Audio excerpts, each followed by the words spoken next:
Pelo amor de Deus, velho. Vamos lá? Vamos falar de Bostiles agora? Só uma coisa. Como são de audiência? 5.300 pessoas ao vivo. Pessoal, dá like na live aí. A audiência não tá das melhores hoje, não. Não tá ruim. Nossa, tá ficando mal acostumado, né, lindo? Não, é que Tá você acostumado viu? com Hoje 5.300, 5.300 né? a pessoal... Tá igual o Renan. Renan bate 7.000 e riso, tá flop.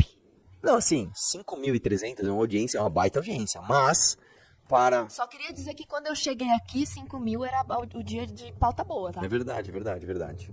Vamos lá? Agora tá aí, ó, desdenhando da audiência de 5.000. Vai lá. Vambora? A Polícia Federal prendeu agora de manhã a esposa do homem apontado como chefe do Comando Vermelho no Amazonas. Os agentes também apreenderam bens de luxo na casa da mulher. A operação, chamada de Checkmate, pediu a prisão de outras 4 pessoas e determinou o sequestro de bens no valor de 122 milhões de reais. Segundo a polícia, os investigados atuavam no tráfico internacional de drogas e também na lavagem de dinheiro para a facção por meio de fintechs, que permitiam movimentações financeiras com menor grau de fiscalização. A Polícia Federal prendeu agora... Tá bom. Eu não tenho o que falar sobre essa notícia. Vamos ver. A próxima tem a ver com isso? Postos licenciados pelo Corinthians pertencem a alvos da mega operação contra o PCC. Eu nem sabia que o Corinthians tinha posto de combustível, é isso? 3 postos oficiais do Corinthians, divulgados pelo próprio clube em seu site, funcionavam em endereços que aparecem na Agência Nacional de Petróleo como pertencentes a alvos da Operação Carbono Oculto, deflagrada em agosto e considerada a maior já realizada contra o primeiro comando da... Quem diria, né? Que o Corinthians estaria envolvido em bandidagem, né? Quem diria? Cadê? Procurado, o Corinthians afirmou que não administra diretamente os postos e que eles são operados por empresa licenciada responsável por intermediar o contrato com donos de postos, para que vinculem a marca do time. O clube disse acompanhar as investigações e que poderá adotar medidas jurídicas em relação aos contratos, caso necessário. O G1 levantou, na base da Receita Federal, quais são as empresas citadas em nome dos alvos da operação, depois checou quais delas estão registradas como postos de combustíveis na ANP. Né? Ao todo, pelo menos 251 postos de combustíveis estão ligados a 16 alvos de operação em 4 estados. Segundo o levantamento, os 3 postos funcionam como posto Corinthians e estão localizados na Zona Leste de São Paulo. Todos são bandeira branca, não estão ligados a marcas específicas. Vamos lá, bandeira branca é quando você não precisa necessariamente comprar ou da Shell, ou da BR, ou da Ipiranga, né? Ou agora tem Boxer, enfim. Eu vou te falar uma coisa, tá, cara? Enquanto marca, tá?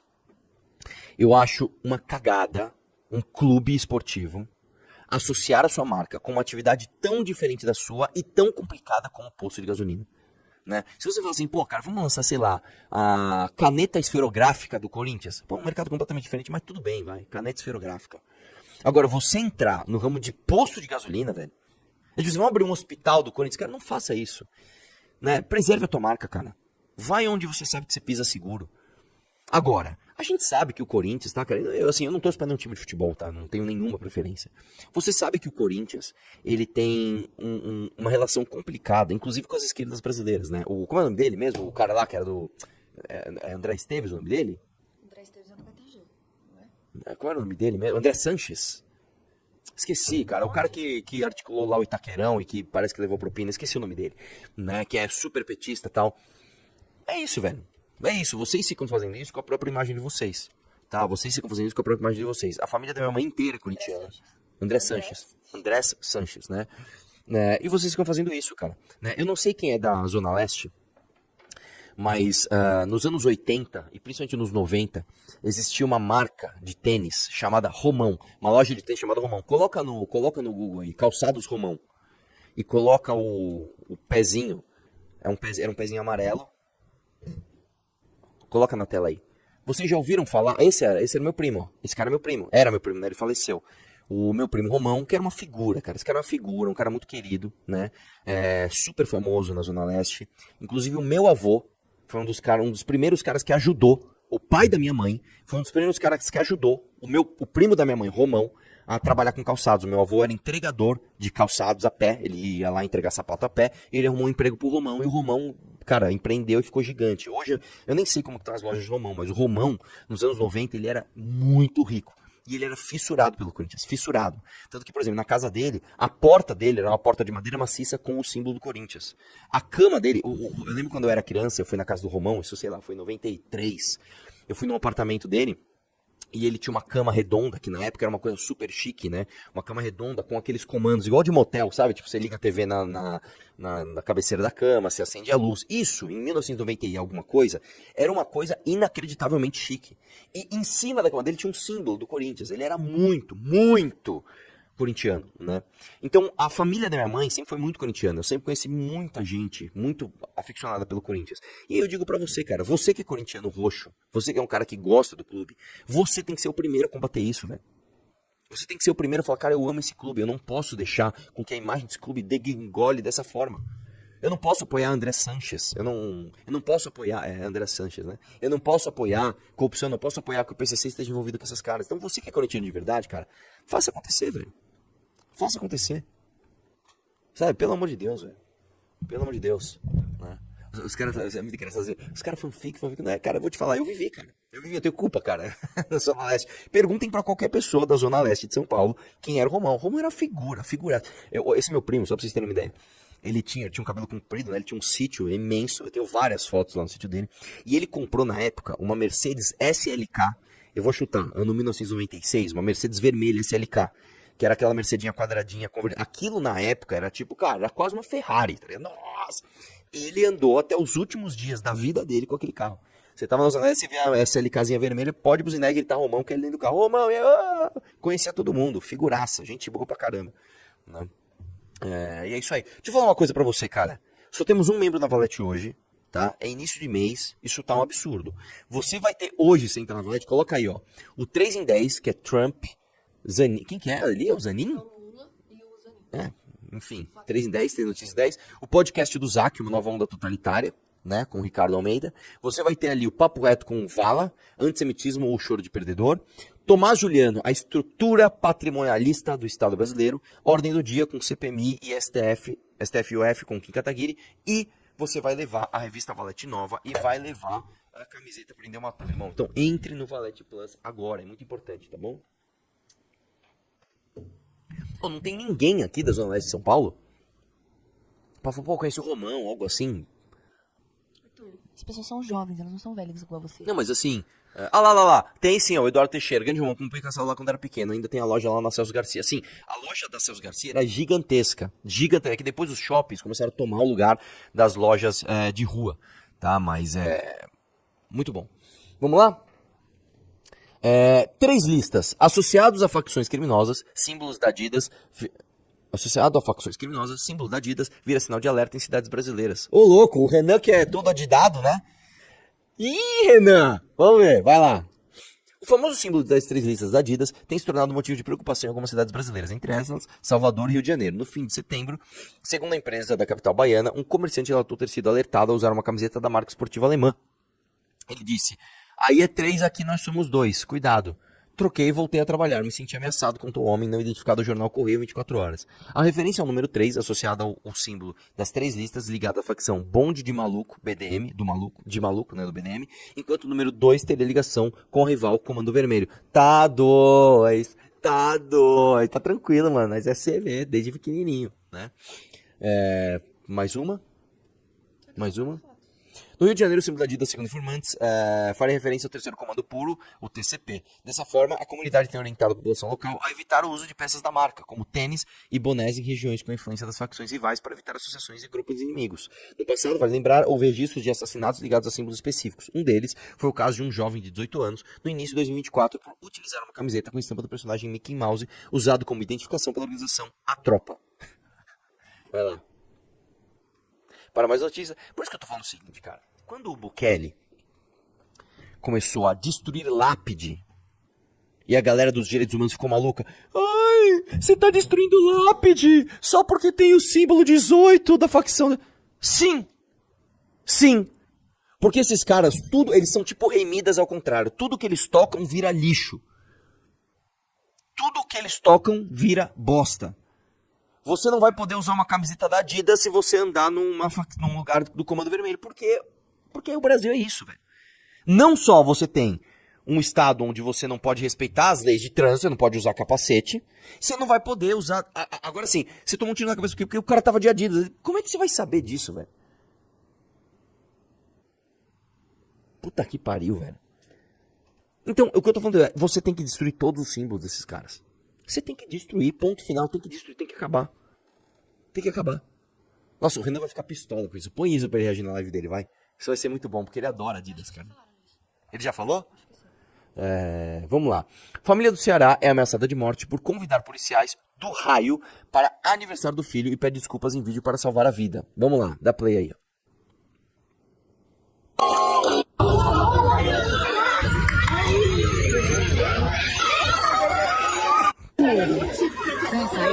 Desculpa aí, eu não sei como é que sai que não gosta, né, deles, mas não vai mais acontecer. Me desculpe vocês aí, que eu não quis prejudicar nenhum de vocês, eu não sou disso.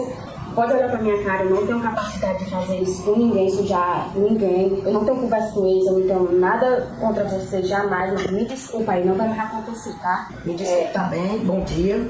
Eu fiz, não foi com má intenção, foi apenas fui convidado para o aniversário de uma criança e aconteceu, eles chegaram lá, só que eu nunca imaginei que isso tudo poderia estar repercutindo tanto.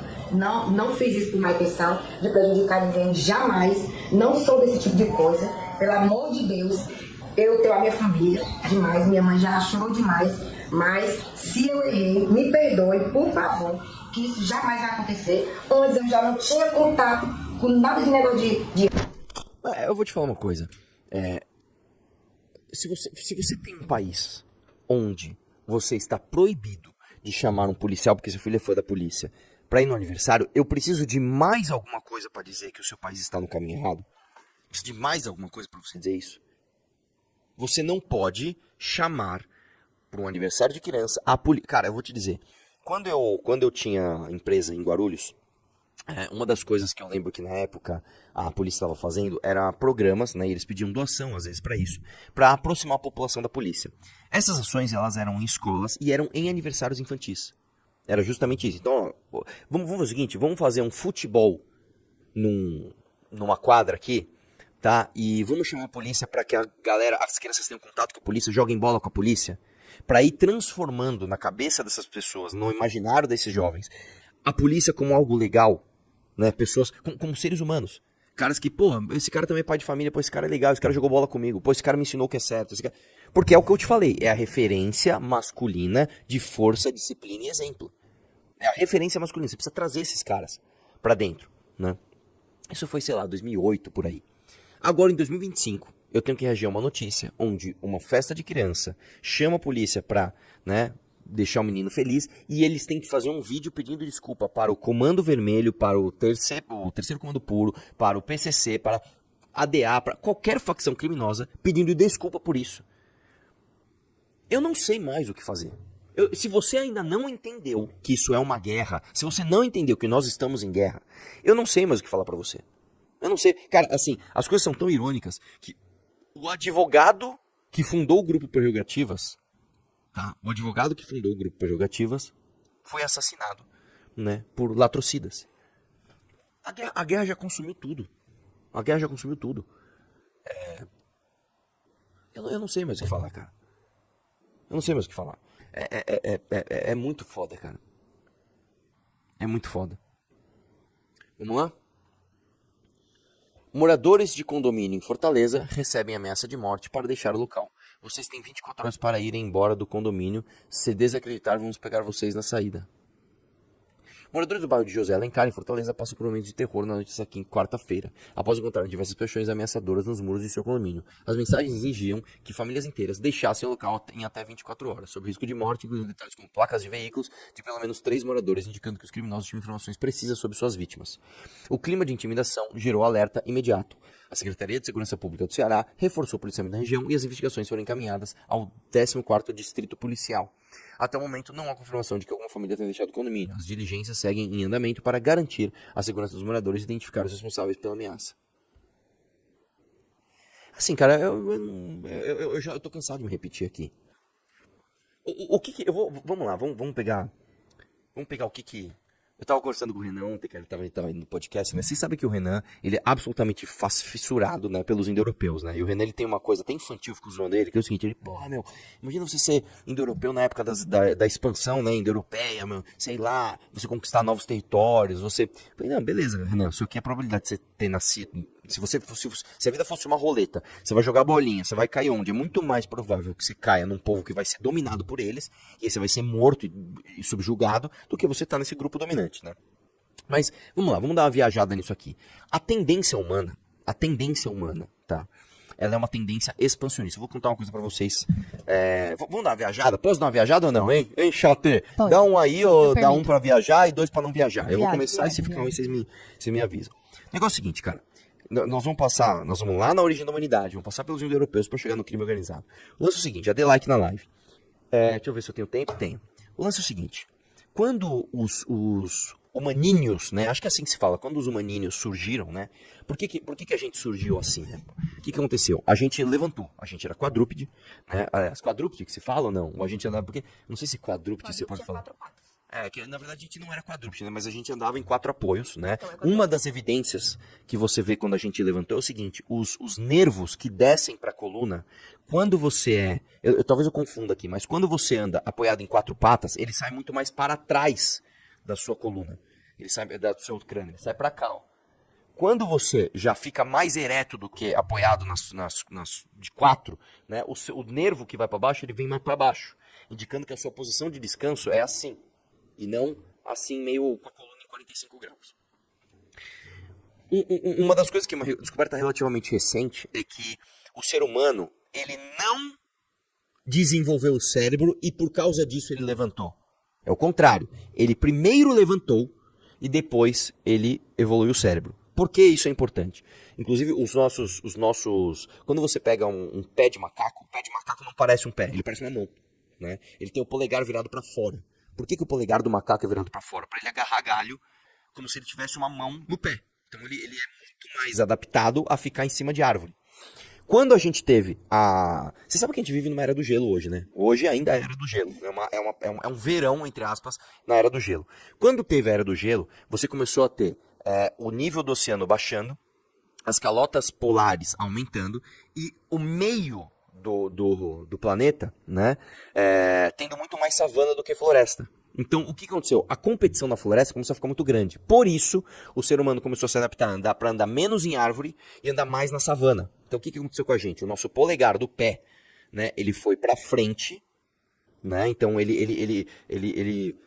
você ficou com o pé muito mais assim, compridinho, e ele curvou assim, o nosso pé curvou.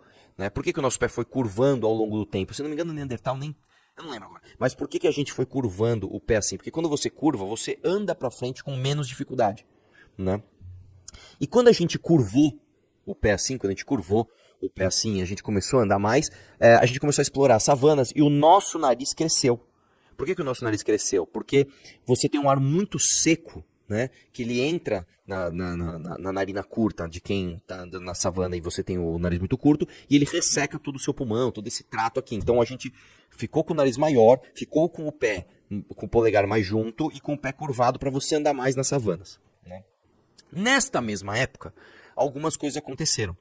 A gente começou a perder pelo, né? A gente começou a perder pelo porque a gente precisava suar mais, precisava transpirar mais e ficar com menos doenças de pele, de acordo porque você fica, né, mais suado e com pelo ali da doencinha. Então a gente começou a perder os pelos e toda esta evolução se deu por um fator, pela curiosidade humana, pela natureza expansiva humana. A gente sempre foi de expandir o nosso território, de andar para frente e buscar novas terras.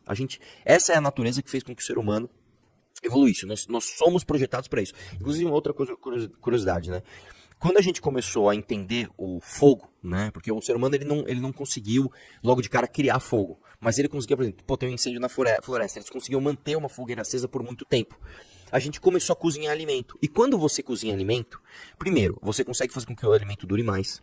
Segundo, você consegue fazer com que outras partes mais duras e pouco digeríveis passem a ser digeríveis. Então você pega uma carne crua, por exemplo, um leão come uma carne crua, por mais que o sistema digestivo dele seja adaptado para isso, ele não consegue explorar todas as calorias que aquela carne crua tem para lhe dar. Quando você cozinha e quebra as moléculas, você passa a ter acesso a essas novas moléculas mais curtas, que além de você ter o acesso que você não tinha, algumas dessas moléculas são energeticamente mais poderosas. Então, na química é o seguinte, vamos supor que eu tenho essa molécula que ela tem 1 de energia, e eu tenho essa segunda molécula que também tem 1 de energia. Quando você junta as duas, você não tem 2. Porque você tem o 1 de uma molécula, o 1 de outra, e talvez, depende da molécula, você tem mais uns 3 da juntada. Então você tem 1 mais 3, você tem tipo 5 aqui de energia, né? E o contrário também é verdadeiro. Às vezes tem uma molécula que aqui ela vale 3, e se você separar ela, você não tem 1,5. A hora que você separa, a energia gasta para você separar, ela fica quimicamente nessas moléculas. Então vamos supor que para separar essa energia, você tem mais 3. Então você tem 3, você tem mais 3 da quebra, você tem 6, então você tem 3 e 3 aqui. Entendeu? Então, o fogo fez com que a gente começasse a aproveitar mais energia que tinha disponível. Então, a gente começou a digerir mais coisa e aproveitar mais aquilo que a gente digeria. Ou seja, a gente começou a ter abundância de energia. A partir da abundância de energia, o órgão que mais gasta energia no ser humano é o cérebro. A gente começou a desenvolver o nosso cérebro. Ou seja, expansão de território está ligado diretamente com as nossas características biológicas de pé, de nariz, etc. E a expansão do gasto, do ganho calórico está intrinsecamente ligado com o aumento do nosso cérebro. Ou seja, nós somos animais especialistas em sermos curiosos, em sermos expansionistas, em sermos generalistas. A gente come de tudo. Tenho quase certeza que o ser humano é o animal mais diverso em termos de alimentação do mundo, tá? Nós comemos nozes, nós comemos plantas, nós comemos fungo, nós comemos crustáceos, nós comemos peixes, nós comemos carne branca, nós comemos carne vermelha, nós comemos de tudo. A gente come tudo, cara. A gente come tudo. Tá? Ou seja, é da nossa natureza o tempo todo expandir. Vamos dar um salto temporal, vamos chegar nos indo-europeus. Quando você pega o povo indo-europeu, quem eram os indo-europeus? Os indo-europeus eram machos alfas, eles eram os sheds da época. Eles comiam carne pra caramba, tinham muito testosterona, eles eram fortes, eles eram organizados, eles eram um grupo de pessoas que tinham essa vontade absurda de dominar território. Então eles matavam os homens e copulavam com as mulheres. Era isso. A vida do indo-europeu, na expansão dos indo-europeus, era isso. Você tinha um grupo ali pequeno, de 20, 30 pessoas. Você viu uma cidade ali com 200, 300 pessoas. Você viu que os homens lá eram meio fracos. Você falou, mano, vamos lá matar todo mundo. Os caras chegavam à noite e matava todo mundo e comia as minas lá e deixava os filhos ir embora. Tanto que, quando você pega o haplogrupo R2, né, que é a herança genética do indo-europeu, você tem isso no mundo inteiro e tá muito claro o caminho que esses caras percorreram, né? Eu tenho o haplogrupo R2, né? O Renan não tem, até fico zoando ele. Ele tem, o Renan, se não me engano, ele é J, que é do Oriente Médio. Eu acho que ele é J2. Eu sou R2. E aí, ou seja, algum parente meu lá atrás matou muitos homens, né, e pegou muitas minas. E aí, esses caras basicamente seguiam o instinto deles, que era matar todo mundo, dominar os territórios e ir pro próximo. Vamos agora fazer um outro salto temporal na nossa sociedade moderna hoje. O que nós temos hoje? Nós temos uma sociedade que disputa cada centímetro de território. Eu vi hoje uma notícia de que um irmão matou o outro na peixeira porque eles estavam com uma disputa de terra. Um irmão foi lá e matou o outro na peixeira. Né? Por que eu estou dizendo tudo isso?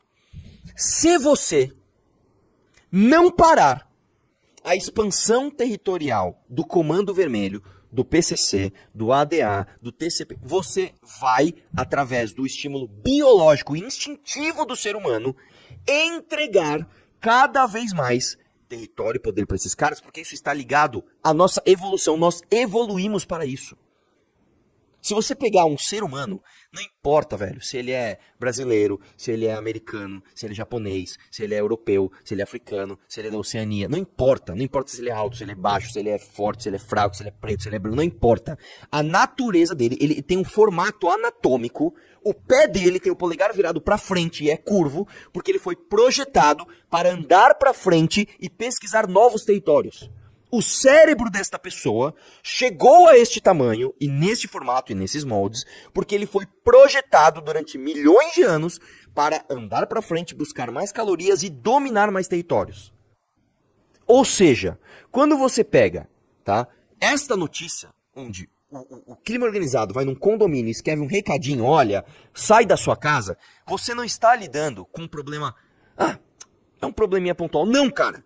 Você está lidando com a natureza humana expansiva de um grupo, tá, que está destruindo a ordem que você, durante alguns séculos, né, você demorou para criar, de lei naquele ambiente. Esses caras, entenda, eles estão seguindo a natureza humana mais pura, que é expandir o seu território. Então o que você tem que fazer? O que você tem que fazer? Você tem que parar com isso. Você não pode tolerar isso. Entendeu? Você tem que parar esses caras. E muitas vezes, parar esses caras significa ou prendê-los por muito tempo, talvez de forma perpétua, ou matá-los. Existe uma outra característica humana que é o seguinte, vamos lá. Córtex pré-frontal mencionado. Vamos lá, eu já falei isso várias vezes. O córtex pré-frontal dos seres humanos, ele cresce na adolescência. Ele cresce e ele só para de crescer na vida adulta. Na vida adulta, você dá uma diminuída nas suas sinapses. Você começa a entender quais são as sinapses mais deficientes. Ou seja, enquanto você é adolescente e o começo da tua vida adulta é um teste de coisas. Então você testa comportamentos. Instintivamente, você nem sabe, você está testando seus comportamentos.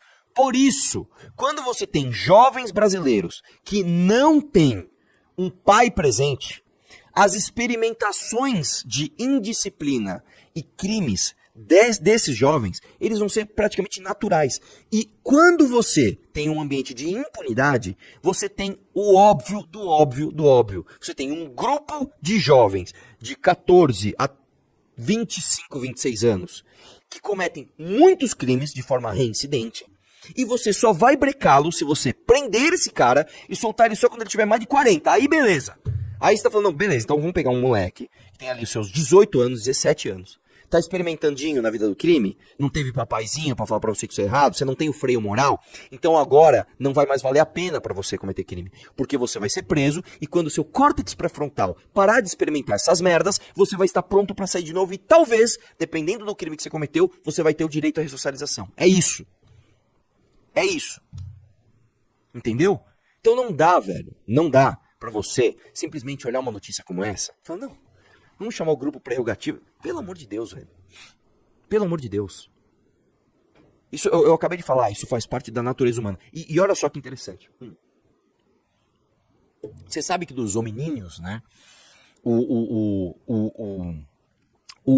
humano que mais teve sucesso foi o Neandertal. Né? O que era o Neandertal? O Neandertal era um cara baixinho, forte pra caralho, ele era tipo um barrilzinho muito forte, né? Andava muito, eles andavam muito, eles andavam muito, tinham comunicação complexa, tinham rituais, tinham abstrações, fazia bonequinho, né? O fato de você pegar um osso de animal e fazer um bonequinho para uma criança, né, dormir, significa uma capacidade de raciocínio absurda. Inclusive, diferente dos seres humanos, o córtex pré-frontal do Neandertal, ele não era como o nosso aqui, ele não era grande aqui. O cérebro do Neandertal era para trás, assim, ele era uma coisa mais para trás, ele era uma coisa mais comprida. Né? Ou seja, ele tinha um cérebro inclusive maior que o nosso, né?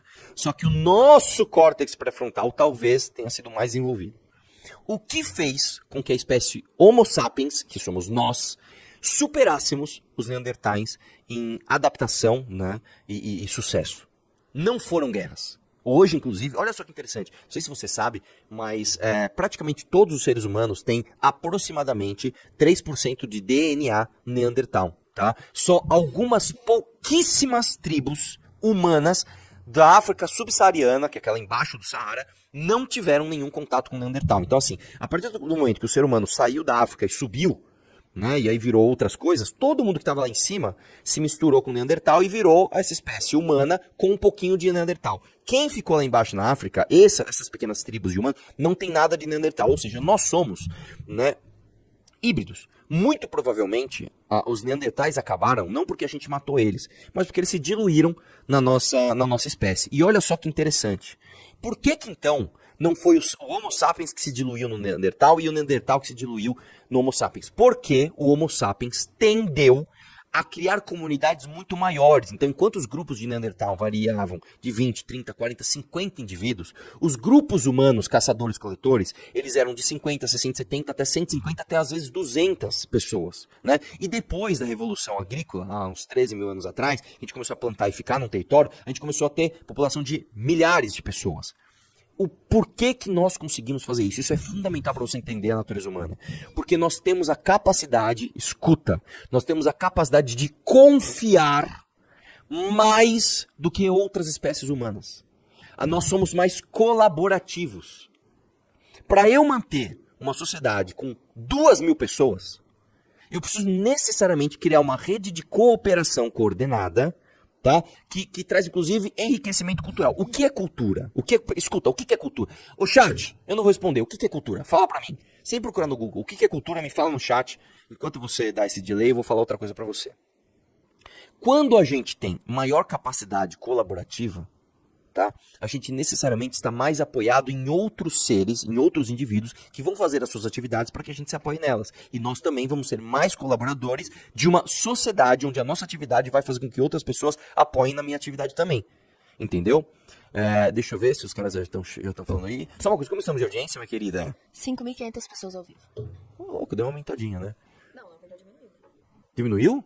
Sério? Sim, a gente tava com 5.600. Bom, então vou parar com essas análises. Mas enfim, dê like na conjunto gosto, de eu ideias, quase, normas estabelecidas, quase, íngua não, Caruaruã, cultura, conjunto de conhecimentos acumulados, quase, comportamento valor democrático, quase, comportamento comum, consenso, quase, não, eu vou te explicar uma coisa, cultura é todo comportamento que não é inato. Então vamos lá. Você dormir é cultural? Não. Porque instintivamente você vai dormir.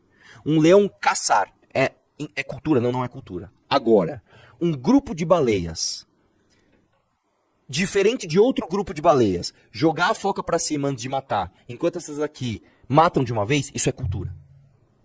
Então, quando o ser humano começa a ter comportamentos que não são instintivos, né? Que é a maneira como você vai comer, a maneira como você vai se abrigar, isso é cultural. Quando você tem indivíduos com sociedades com mais indivíduos, você tem enriquecimento cultural. Você tem a proliferação de mais ideias que dão certo. Então, o que o ser humano teve que se sobrepôs o ser humano não. O que o Homo sapiens teve que se sobrepôs ao Neandertal? A capacidade de confiança. Então, quando a gente pega, escuta só, velho, escuta só essa análise. Quando você pega uma porra de uma facção criminosa, escrevendo num muro que você tem que sair dali, você está necessariamente fazendo uma briga entre a natureza humana expansiva de território promovendo o caos e a natureza humana de promoção de cultura e de confiança uns nos outros se chocando. Qual deve prevalecer? Qual deve prevalecer? Combater o crime organizado é uma questão evolutiva. Combater o crime organizado é necessariamente fortalecer o que nos torna humanos. Que é basicamente você entender que um enriquecimento cultural da tua sociedade vai levar a você ter uma vida mais confortável, mais segura. É isso. Você combater o crime organizado é uma questão que vai fazer com que você seja mais homo sapiens. Entendeu isso ou não? Porra! Curta, se inscreva agora e comente para ajudar o canal a crescer. Compartilhe esse vídeo e espalhe a palavra.